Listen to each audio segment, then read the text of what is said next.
There's this thing that happens in Australia. It's been going on for years. It involves inviting family and friends around and having a couple of beers.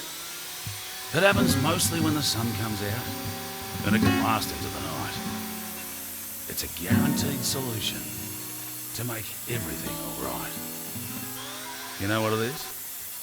It's a barbecue, an Aussie barbecue.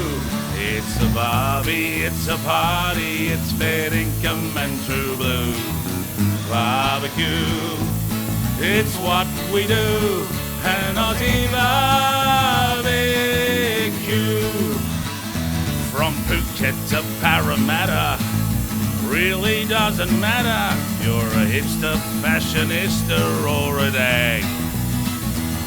From Timbuktu to Dunedoo, just do what Doug from Dubbo do.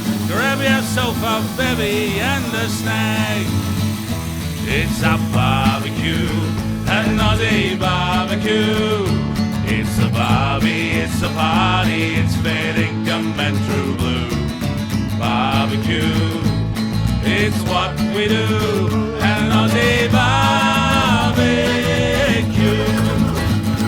We are blessed here in this country with folks from far and wide, but in the end, you know, we're all the same. So come on down to our backyard and I'm sure you will agree, you can't be cooking meat over a flame.